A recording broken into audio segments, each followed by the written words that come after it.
this morning I started thinking, what do you consider is a weed? You know, and we are close to a favorite little rooster that lives next door. All right, so years ago, if I saw something that I had not planted in my garden or in my yard, I would just yank it out because to me, it was a weed. And my son back then, he'd say, Mom, don't pull that out, it's beneficial. And of course, I would give him that side eye look, you know what I'm talking about. And I think, you're crazy. I'm not gonna leave this in my garden. Well, that was then, and now is now, and I've learned so much more. Hey, welcome to Garden Grace. And again, we are with my dear neighbor, Marshall, who has shared with us already about groundnut in Jerusalem artichokes. And he's still got so many different things that he wants to share with us. And I can't wait for y'all to watch each and every one of those videos. And today, though, one thing that, Marshall, I want us to really discover is the uses, the explanation of Smartweed. Because the only thing I really didn't know anything about Smartweed until my neighbor shared with me how much chickens like them. Not only did they share that with me, they showed me how much their chickens love Smartweed. So, all right, Marshall, thank you again so much for spending time with us. All right, and again, I've got some questions that have been asked that I know is going to be beneficial for you to gain more understanding and maybe admiration for this weed. All right. You know, Marshall, with the way things in our society have changed over the past several years, more and more people are inclined to, instead of just listen to the powers that be on what we should eat and what our medicines are that we should take, I think people are getting smarter themselves, hence Smartweed, no, smarter themselves about what to do to have more control over their own bodies and their families. And so this Smartweed that I always thought was a weed apparently has many more benefits. And the first question was, is Smartweed edible or medicinal? Because what people often wonder if it's safe for humans, how it's used for herbal remedies, or if it is just a weed. Well, of course, there's a lot of different kind of smartweeds. Botanists say that there are dozens in the United States, and sometimes it's hard to classify them. And of course, I'm not a botanist, but I've tried to follow this, and some of them are very tart. I think that's how they got their name, because if you ate them, it would, and that's very, tangy.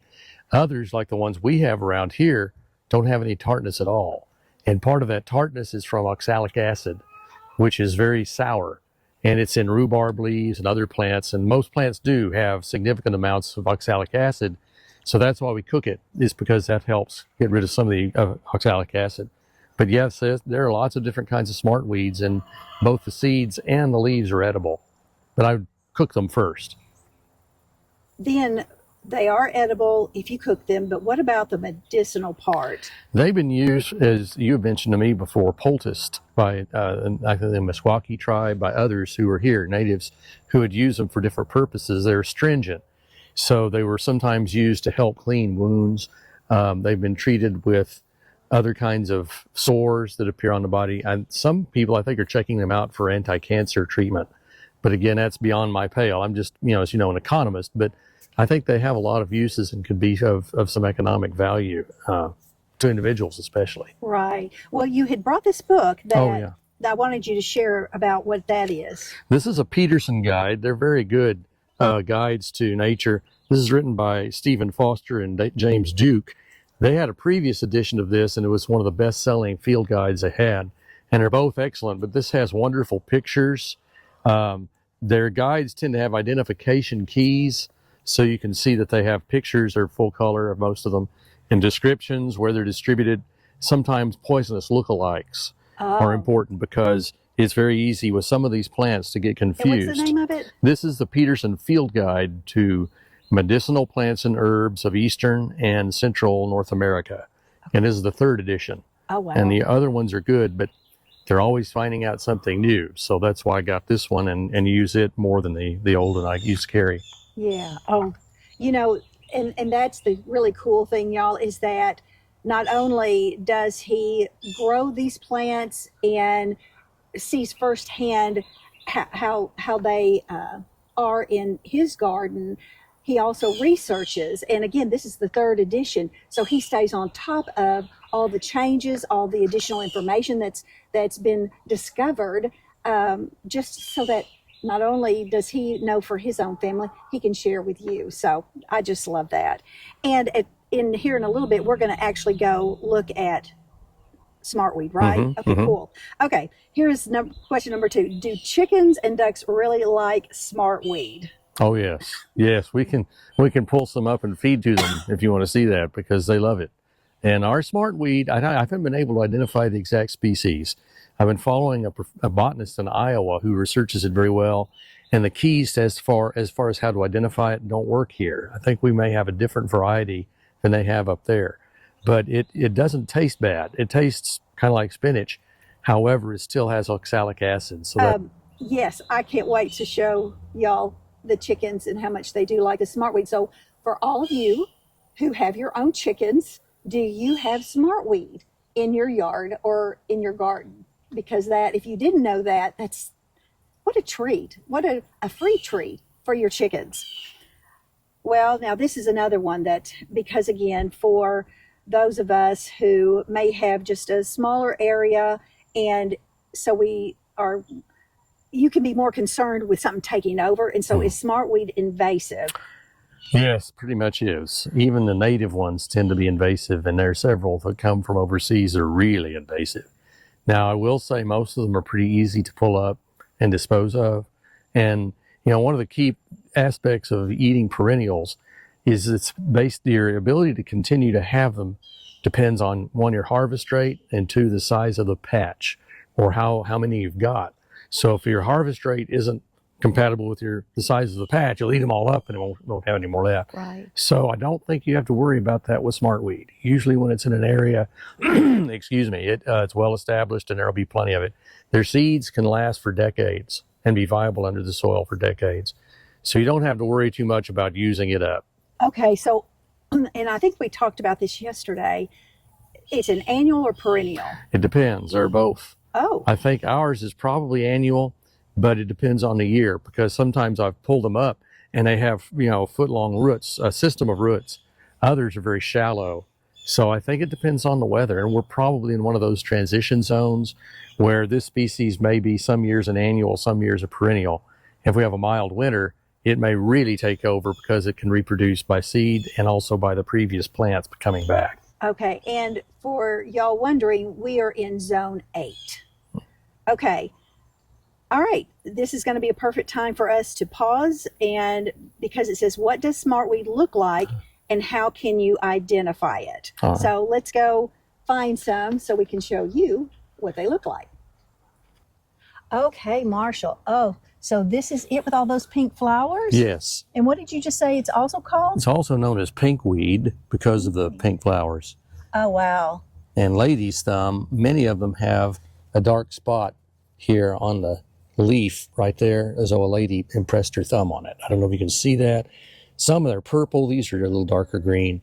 And most Smartweeds have that property, so they're also known as lady's thumb. Oh, cool. I love that. Okay, so I'm going to move on the other side of you. You want me to pull some up and give to them? Okay. And good morning, girls. Good morning. Here we go. All right, ladies, you ready?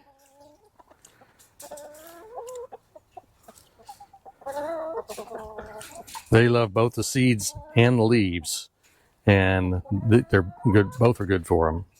Now, you do, of course, have oxalic acid. So, Marshall, you just mentioned to me while we were walking over here about some, how did you put it, some aspects of poison and edible at the same time. Right. Yeah, most plants have good aspects. They make it safe to eat.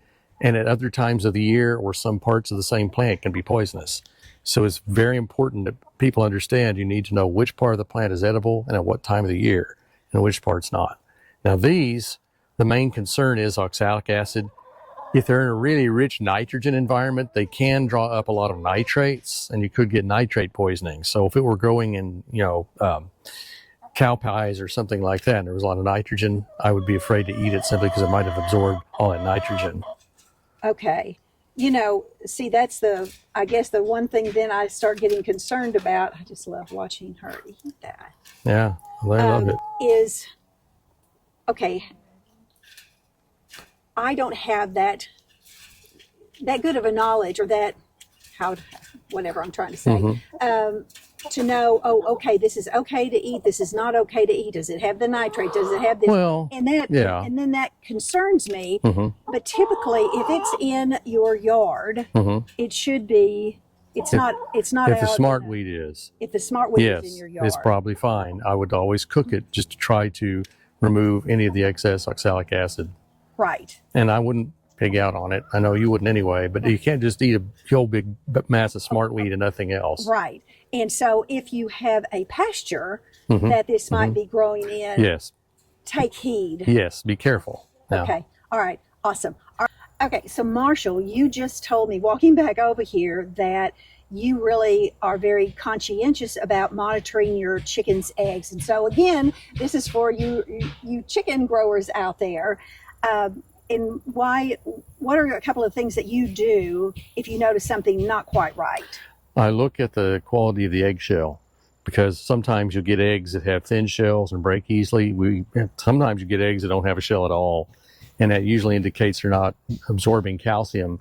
And that's one thing that Smartweed or any plant that has oxalic acid, which is most of them, can do. If they have too much oxalic acid, it binds with the calcium in the blood, and then they can't absorb it into the eggshells or into their bones. So if a person has osteoporosis or is concerned about that, you should have your calcium levels monitored. And there are ways you should tell your doctor about that so that you can be monitored for it, because if you eat a whole lot of plants with oxalic acid, it could be an issue. You also said, and just because I'm just going to throw this out there about the chicken and the eggs, well, what was the other thing that you said that you feed to the chickens that you have? Well, I feed we talk about lamb's quarter another time. The Smartweed also, chickweed I feed to the chickens. They're starting to have some chickweed. It's going to be here all winter. Oh, okay. And it's named that because chickens love it. It's good for them. Oh. It also has some oxalic acid in it, not, a huge amount, but it's just something you want to monitor. And some of the plants we'll talk about later can absorb nitrates through the soil. And if you see them, like, I mentioned that before, like, you mentioned out in the cow pasture, be careful if there's something growing out of the cow dung. It's rich in nitrogen. It looks great and healthy, but that's a problem, especially for things like amaranth or lamb's quarter. So you want to make sure you monitor that and not, you usually tell by the taste. We had a neighbor one time who got a lot of compost from the Oaklawn horse races in Knott Springs. And so it was this wonderful, this green here, it has such a nutty flavor. And I tasted it. I said, I don't think I want to have any more, because I think it really absorbed a lot of that nitrogen. Oh. And if it tastes especially earthy or weird, some people think it's a nutty flavor. To me, it tastes like, well, I don't want to mention never having eaten anything like that, but the smell, if it tastes like something that you don't like smells, right, pretty good indicator that maybe you ought to avoid that. If it smells like something, it might taste like it. So, stay away from it. Okay, people often confuse it with with similar plants like knotweed or dock. Yeah, knotweed and dock are related. They used to all be in the genus Polygonum or Polygonum. It's after polygon, and that included the Smartweeds and also the knotweeds and also the docks. Now, the knotweeds and docks have a lot of oxalic acid. I would avoid the knotweeds because they do tend to be really invasive and foreign. Okay. The dock, I would make sure I cook it really well. You have to really leach out a lot of that. It's kind of like rhubarb leaves and rhubarb. Rhubarb's got a lot of oxalic acid. The stems probably have as much as the leaves, and the leaves poison people. So I would just cook it well. Follow the recipes. Make sure you don't eat it raw. Right. Well, that's one thing that I feel like has really been stressed in our conversation so far this morning, is to be sure and cook things well. So I think you cannot go wrong if you for sure do that. Okay. Now, if it's something that you may be allergic to, people discover all kinds of allergies all the time. I like to start off eating some of it and giving it some time, seeing if I have any kind of adverse reaction. And if I do, I stop. Right. Oh, I love that. That's such a good, helpful tip, is just do a little bit to begin with and just see how you react with it. So, oh, that was great, wasn't it? He wants some Smartweed. Yeah, he's probably mad. Okay, now this, because I do love pollinators. Does Smartweed attract pollinators or wildlife? Yes, both.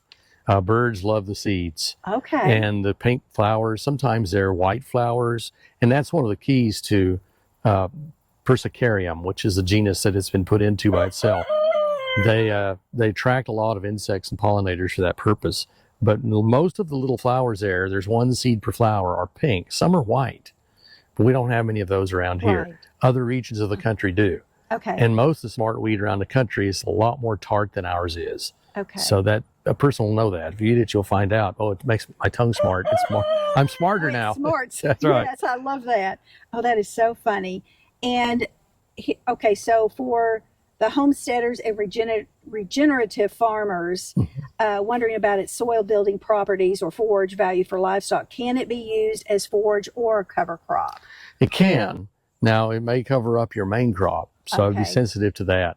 I don't think you can live on smartweed alone. So it may be an animal like those chickens would probably eat smartweed to the exclusion of their other food. And that would probably not be good. Right. So I would just limit the amount that they have. There will probably be weeds in a pasture that isn't just sprayed and killed completely, that the animals can use, cattle and horses. Horses are pretty selective, cattle not so much. So I just watch and see if you have one weed taking over, and if so, they're probably getting too much of it. Right. But then my son-in-law would be better to answer that, because he has a pasture that, we do together where he grazes his cattle and, and watches that. Oh, yeah, that's Sometime you could do something from there, if the time's right. We'll go out there. That'd be so cool. Okay, so, well, then that brings me, after you just discussing taking over, how do you control smartweed if you have too much? I pull it up and burn it.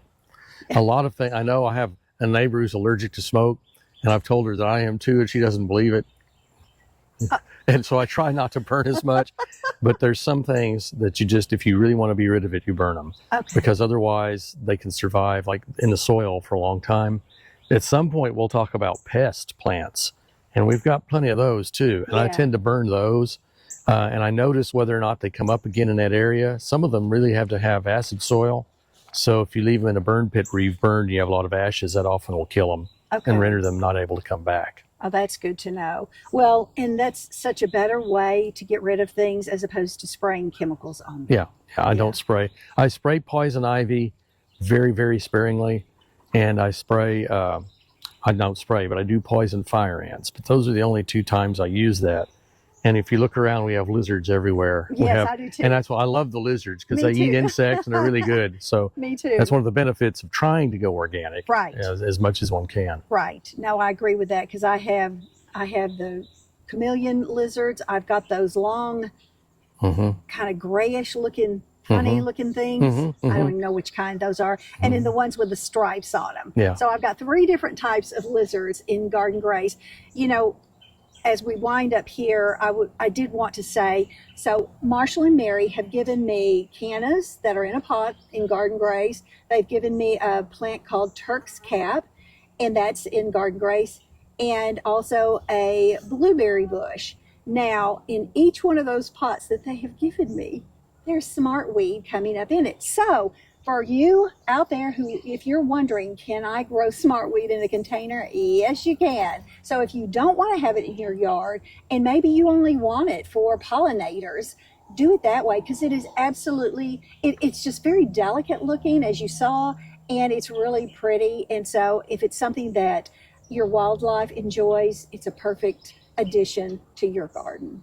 Oh, Marshall, I have just loved this so much, really finding out more about smartweed, because I just knew that chickens liked it, and that it can support wildlife along with your chickens, and it does have some surprising medicinal purposes, and it just is always a joy for me to come up here and learn even more from you because of your extensive research and your hands-on experience with these plants. So I think that if you have heard anything today that you've learned something from, please give this video a like so that it can be shared to other people so that they may learn more about Smartweed and the benefits for themselves and their garden. And also, if you're not part of the Garden Grace family, I would love for you to be part of it with Marshall and coming up here to his garden, because we will be bringing you more native plants so that your knowledge of what might be growing in your yard or your garden can be expanded upon in a way that is beneficial for everyone. Okay, Marshall, thank you again, and I've loved spending this time with you. And we'll see you again next time in Garden Grace. All right, y'all. Bye.